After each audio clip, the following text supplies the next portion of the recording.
Okay, today we're getting into the ultimate bucket list for people to do if they're looking for things and ideas to do.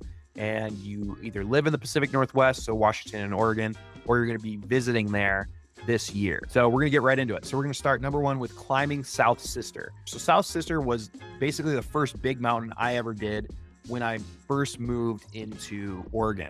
And South Sister is a pretty big day for somebody that's coming from the Midwest or East Coast and you've never done a really big mountain like that, or you've never been to altitude. It's about, I think it's a 5,000 day, but great views all around, awesome mountain, and a mountain that's always going to be special to me because it was my first one there. So that's in Oregon. Number two would be to hike to Ramona Falls. Ramona Falls is a beautiful, beautiful giant waterfall in Oregon, kind of in the Mount Hood area.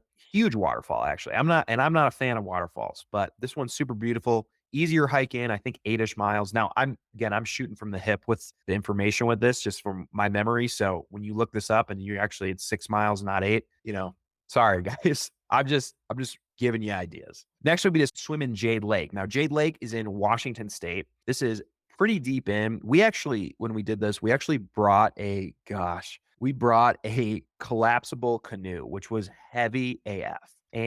But it was worth it to put it into Jade Lake. Now, Jade Lake is, I think, like the bluest lake in freaking Washington. It's an awesome looking lake. There's actually a glacier that you can climb up to around it, up to a really nice view. I forget what the glacier is called, but I think you can see Pea Soup Lake at the top there, if I'm not mistaken, and Mount Daniel and all this other stuff. So really cool area there. Next is to hike to McNeil Point. This is in Oregon as well. This is in the Mount Hood area. Awesome views here. You can even go up a little bit more on that ridge, but it starts to get a little bit sketchy with the rocks.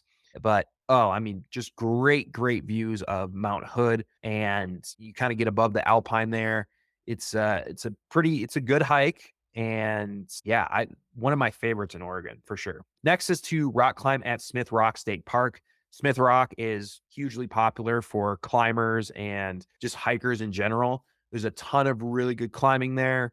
There's a ton of awesome hikes. I think it's called, was it Misery Trail or Misery Ridge, or I forget what it's called.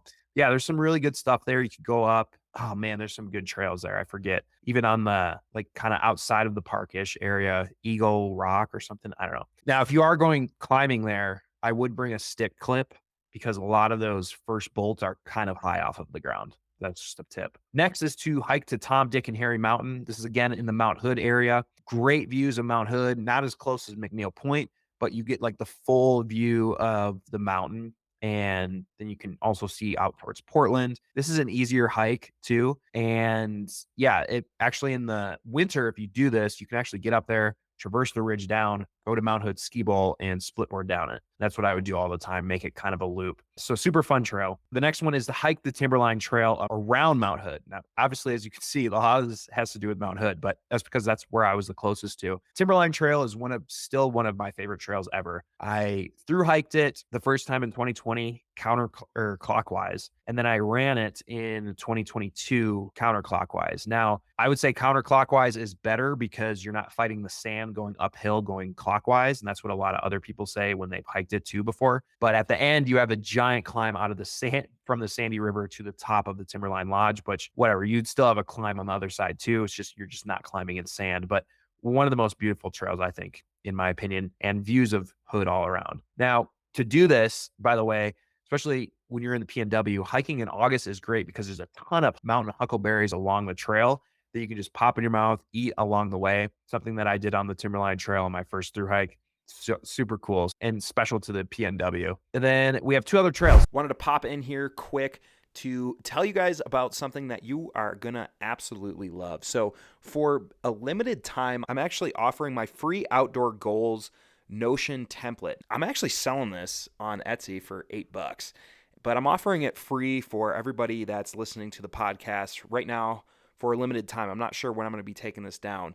What this is storing all of your information, like your flights, the dates that you're going to go, your calendar, your beta for the adventure, the partners you're going with. It assembles everything all in one area. There's no more fumbling around with trying to cross-reference notes that you copy and pasted off of a blog on your Word document, but then you also have flights on your phone. It's all going to be in one place. What I like to do with it, I like to create all my goals ahead of time, block out all those dates. I know when I'm going to be going, I know what the goal is.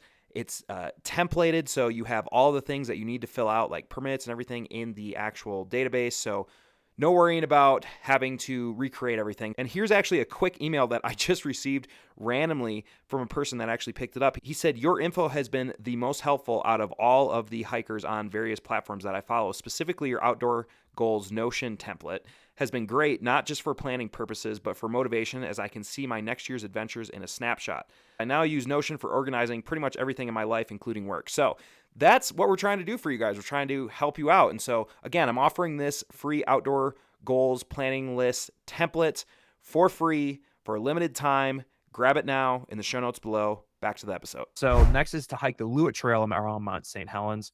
This is also around, it's very popular in the Pacific Northwest to circumnavigate the volcanoes because it's just as obviously a volcano is circular. So the Lewitt Trail is around Mount St. Helens, which is, if you remember, it blew up in 1980. This is a super fun trail. There's a lot of diversity with this. Again, I would recommend going clockwise on this, and there's not a lot of water with this. So I would go early in the year.